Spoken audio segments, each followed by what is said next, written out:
estamos de volta aqui com o nosso cotidiano e um assunto, olha, muito importante é a saúde da mulher. É você que me assiste todos os dias, eu peço agora a sua atenção, sente aí na sala, porque este assunto é um assunto que diz a sua saúde. Você, mulher, e homens, maridos, também preste atenção para, de repente, ir informar, orientar a sua esposa, porque este assunto de saúde, como a gente sempre diz, saúde em geral, nós temos que prestar muita atenção. Nosso país é muito precário no quesito de saúde e quando a gente tem um doutor, um especialista num programa de televisão, temos que usufruir e absorver todas essas informações. Hoje eu recebo na sala o nosso convidado é o Dr. Luiz Augusto Santana, ginecologista, obstetra e mastologista do Instituto de Medicina Avançada, o IMEA. Muito boa noite, doutor. Obrigado por ter vindo aqui ao nosso estúdio. Boa noite, eu que agradeço o convite. Para mim é uma honra estar aqui com vocês. Como você falou, falar de saúde é um tema muito interessante, até porque poucas oportunidades nós temos de estar nas emissoras de televisão e estar divulgando assuntos de interesse nacional. É verdade. E saúde da mulher hoje é muito em alta. A gente sabe que as mulheres hoje sofrem um pouco mais do que homens. Mulheres têm essa ideia de cuidados, né, com a saúde, ela se cuida mais, mas a informação parece que vem em menor quantidade. E aí quando tem essa oportunidade, o ideal é a gente absorver tudo que a gente pode, principalmente um especialista competente, como é o caso que o senhor está aqui do nosso lado, né? Ô doutor Luiz, hoje a gente vai falar sobre a questão do câncer, né? E uma coisa que me deixa muito preocupado, a gente viu recentemente uma celebridade, a Angelina Jolie, ela declarou que retirou a mama e retirou o ovário porque havia uma probabilidade dela ter câncer. Até conversando com o doutor antes de começar o nosso bate-papo, a gente é bem claro aqui, eu tinha dito a ele, doutor, mas isso não se faz aleatório, quer dizer, não é a partir de amanhã que a mulher que está me assistindo vai no médico dela pedir para fazer retirada de mama, de ovário, porque pode acontecer um caso de câncer. No caso da celebridade da Angelina Jolie, teve sim um diagnóstico, tudo isso, não é, doutor?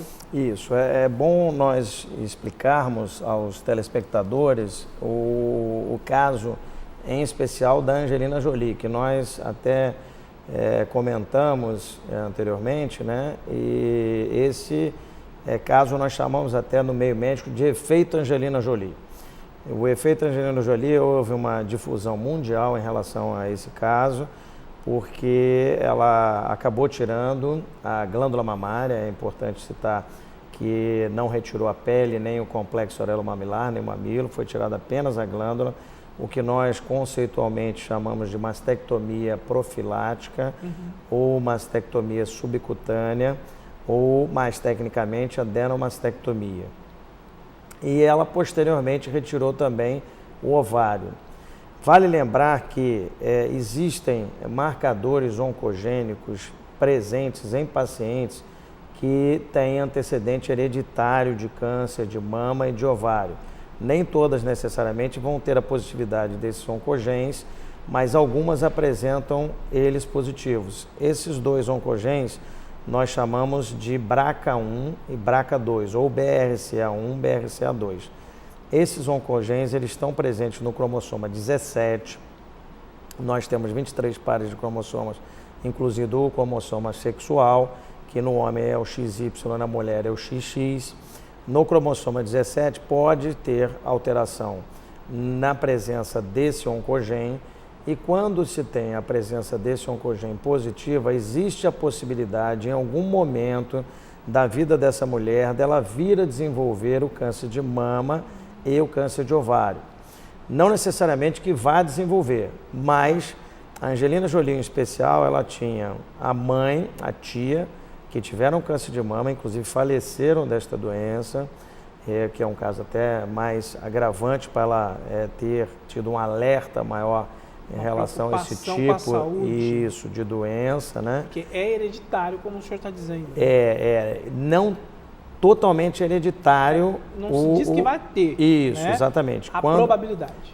Isso é importante também nós distinguirmos que é o seguinte, o câncer de mama, ele é hereditário em apenas 8,5% dos casos.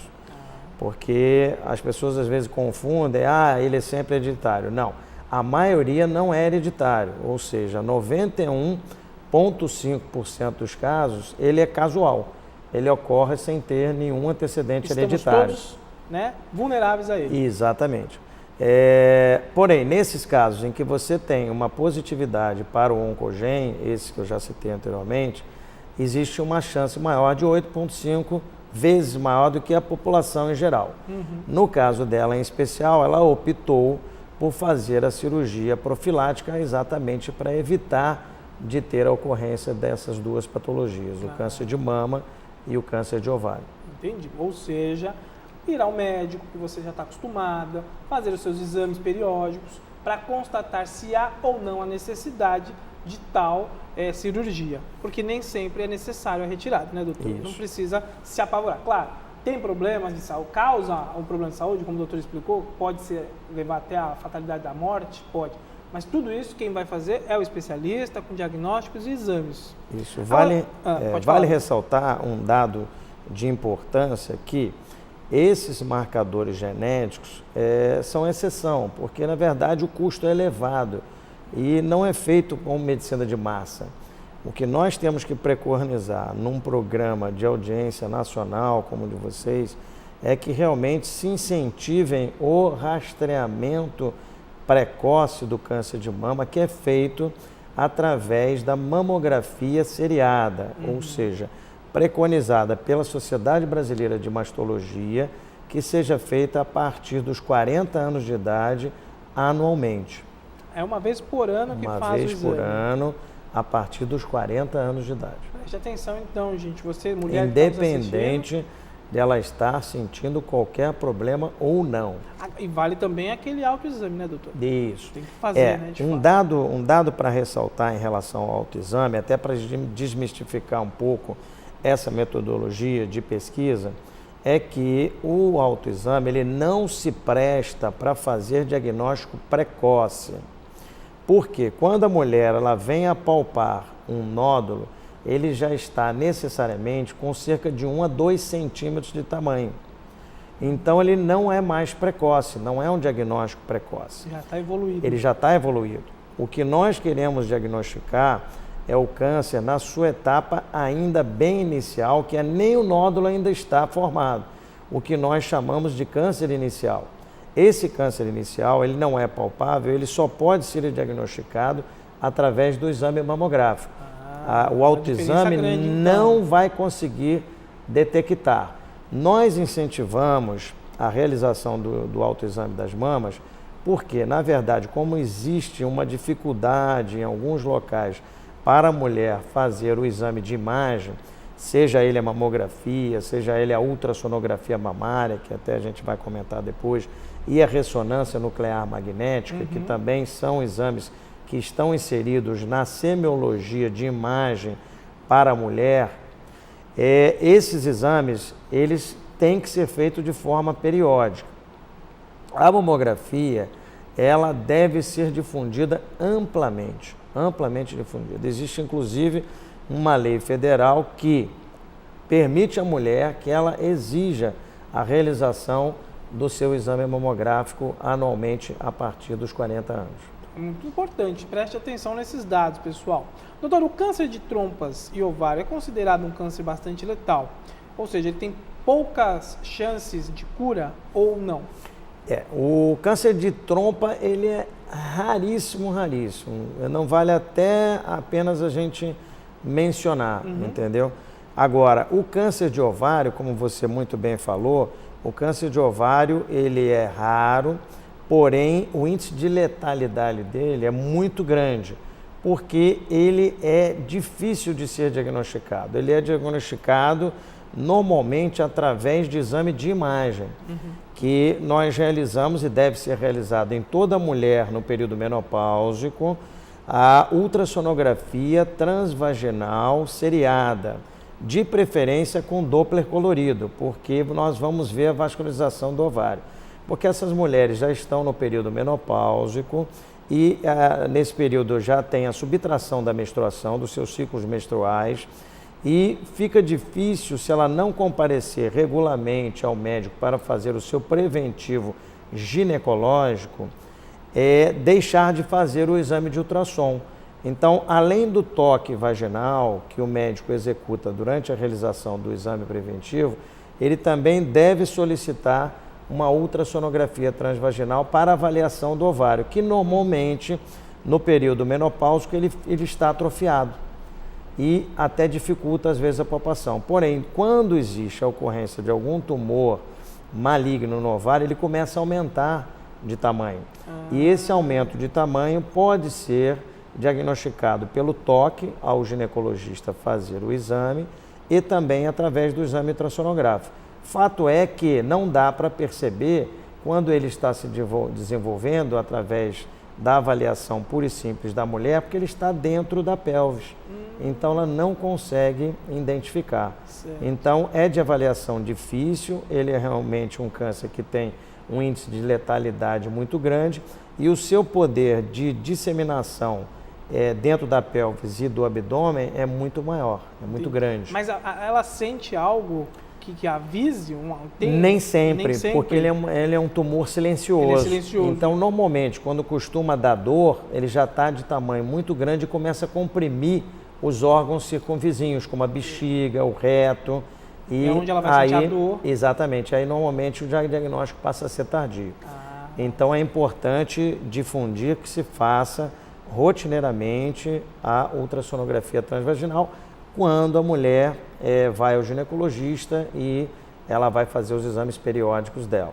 Agora, voltando um pouquinho no caso da Angelina Jolie, ela já sabia, foi diagnosticada, ela tinha caso na família, mas precocemente ela resolveu então eliminar as mamas e também o ovário. Isso é algo plausível ou, na verdade, ela fez algo que podia ter feito ou não, daria no mesmo? No caso dela em especial, é muito bom você colocar isso, João, porque causou uma comoção nacional em relação ao caso dela em especial, e isso gerou a procura de várias clientes aos nossos consultórios para realizar procedimento semelhante. Eu imagino, bom. A Angelina Jolie, que influencia muito a mulherada. Exatamente. Ela tem um poder de comunicação muito grande e é uma formadora de opinião. E vale lembrar que esses fatos são fatos de exceção, não é uma regra. Então, o caso dela é um caso muito especial. Inclusive, vale lembrar que foi feita uma pesquisa no ano passado, em 2014, no Brasil, através de um grupo de psicólogos, do grupo de psicologia oncológica, e avaliaram as pacientes que haviam feito mastectomia subcutânea ou a chamada adenomastectomia profilática, e dessas que realizaram, 30% estavam insatisfeitas com o resultado estético da cirurgia. Isso é importante ressaltar, porque para nós não banalizarmos o procedimento, achar que é um procedimento simples, isento de complicações, o que não é. Na verdade, essa paciente ela vai ter que colocar uma prótese, que é um material que não é autólogo, é um material que é de enxerto, né? E que pode ser susceptível a complicações. Ela já não tem mais a proteção da glândula mamária, porque a glândula foi retirada e aquela prótese pode ter o risco de ser extrusada, ou seja, ela sair por através da pele da paciente. Nossa. Ela tem uma certa perda de sensibilidade, porque a glândula mamária também foi retirada e ocorre uma alteração na forma da mama, quando você faz a retirada da glândula e faz a inserção de uma prótese sem a proteção da glândula, porque a glândula já foi retirada. Então, o resultado estético nem sempre satisfaz ao desejo da mulher e nem sempre beneficia a sua autoestima, que é um dado importante a ser ressaltado, porque nós vimos que nessa pesquisa 30% estavam insatisfeitas com o resultado estético, não é nem com o resultado clínico da retirada em ela ter subtraído a glândula. Um dado importante também a mencionar é que nessa cirurgia você não retira 100% do tecido. Invariavelmente, cerca de 10% do tecido permanece. Então, continua, 10% permanece. Então, ainda persiste uma pequena porcentagem, obviamente, de 10% de chance de você ainda ter um câncer de mama, porque você não consegue retirar 100% da glândula. Então, quer dizer, mesmo eu tendo diagnóstico, não seria assim, num primeiro ponto de vista, favorável já ir tirando, porque ele pode ser que desenvolva ou não, tem que ir ao médico, aí tem que ficar, se tem a probabilidade de você desenvolver um câncer no ovário ou nas mamas, aí sim, o médico diagnosticou, olha, você tem a probabilidade, legal, aí tem que esse acompanhamento e manter a sua vida ali. Não é isso? Não adianta fazer precocemente, no caso da Angelina Jolie, que já foi tirando, ela diagnosticou, ela já tirou. Porque aí você acaba com um problema estético, você elimina um problema, que é quase todo ele, porque fica 10% no caso das mamas. Mas você elimina um problema e traz outros vários, estético... Exatamente. Você vê, por exemplo, você tirando o ovário, a paciente ela vai entrar em menopausa. Uma menopausa induzida pela cirurgia. Ou seja, porque a produção hormonal dela vai cair. Porque o ovário é que produz os hormônios femininos. Então ela vai entrar em menopausa necessariamente. Aí eu pergunto a você, ela vai ter que começar a introduzir hormônio. Porque, por exemplo, a Angelina Jolie, uma paciente jovem, ela está na plenitude do seu vigor sexual, do seu vigor estético. Ela vai ter que fazer reposição hormonal. Porque se ela não fizer reposição hormonal, ela vai ter todas as complicações deletérias de uma menopausa, que são os calores, ressecamento de vagina, perda da elasticidade da pele e alteração de textura também. Uma série de complicações que podem advir de uma menopausa precoce, induzida pela retirada do ovário. Simplesmente pelo diagnóstico. Então, diagnosticou, o ideal é o tratamento, manter ali com o seu médico aquela rotina para evitar. Porque se está indo no médico e tem uma rotina, óbvio que se acontecer vai ser diagnosticado, então aí sim fazer o procedimento correto. Mas não por aquela coisa, eu posso tirar, porque aí complica a saúde. Exato. Em outros âmbitos, né? Em outros aspectos. É importante também mencionar que, como nós estamos falando às vezes de pacientes mais jovens, não se deve fazer mamografia em pacientes antes de 30 anos de idade. Esse é um dado importante para nós mencionarmos, porque alguns colegas médicos, até inadvertidamente, solicitam mamografia em pacientes abaixo de 30 anos. Abaixo de 30 anos, o que nós temos que solicitar é ultrassonografia mamária. Nós não solicitamos mamografia antes dos 30 anos. E a ultrassom, ela pode ser solicitada como forma complementar também ao exame mamográfico quando a paciente ela tem uma mama muito densa. E ela, ao ter uma mama muito densa diagnosticada na mamografia, de forma complementar, nós solicitamos ultrassom, porque às vezes determinados nódulos não são diagnosticados pura e simplesmente pela mamografia e vão ser detectados pelo ultrassom, que neste caso, na mama densa, ela tem uma sensibilidade de visualização da imagem melhor do que a mamografia, nesses casos de mama densa. Agora, para rastreio de câncer de mama, o exame de eleição, o exame padrão é mamografia. E é importante fazer, como o doutor disse, aos 40 anos, todo ano, deve ser feito esse exame para prevenção. Prevenir ainda melhor do que remediar, né, doutor? Com certeza. Queria agradecer a vinda do senhor aqui, esses esclarecimentos às nossas telespectadoras, em especial à família brasileira, porque falar de saúde no nosso país é fundamental e quando a gente tem a oportunidade de esclarecer, como foi hoje o caso, é muito importante. Mais uma vez, muito obrigado pela sua visita ao nosso programa. Eu que agradeço, mais uma vez, estou disponível para novos convites. Gostaria de enfatizar que o fundamental é a prevenção, como muito bem você falou. Então, não deixem de comparecer ao seu ginecologista uma vez por ano para fazer o seu exame preventivo ginecológico e automaticamente fazer a sua avaliação clínica das mamas. Maravilha, doutor. Doutor Luiz Augusto Santana, ginecologista, obstetra e mastologista do Instituto de Medicina Avançada do IMEA, esteve aqui com a gente conversando, batendo esse papo sobre saúde da mulher e espero mais vezes aqui outros temas, porque saúde feminina, cuidar dessas mulheres não é fácil, doutor.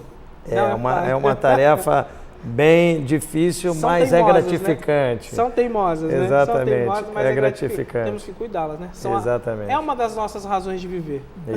Isso mesmo. Mais uma vez, obrigado. Nós não podemos ficar sem elas. Não dá. De forma alguma, não dá mesmo não. Mas tem algum contato que o senhor queira deixar no ar? Tenho.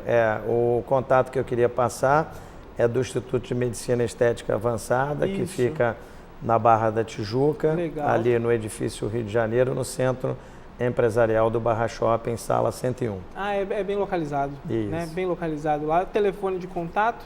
O telefone de contato lá, eu até trouxe aqui, porque nós estamos lá há pouco tempo, é o 2164-5833. 2164-5833. Maravilha. Se tiver dúvidas, precisa de um especialista, o doutor está lá à disposição para ajudá-la, com certeza. Boa noite, doutor. Obrigado. Boa noite, muito obrigado. E até a próxima. Estamos aí, até a próxima. Eu vou fazer um rápido intervalo, são 2 minutos. Na volta tem notícias, eu vou direto com a Central de Jornalismo da NGT para a gente saber os últimos fatos que aconteceram aqui no Rio de Janeiro, em São Paulo, em todo o Brasil. Me aguarde, 2 minutos, eu volto já já.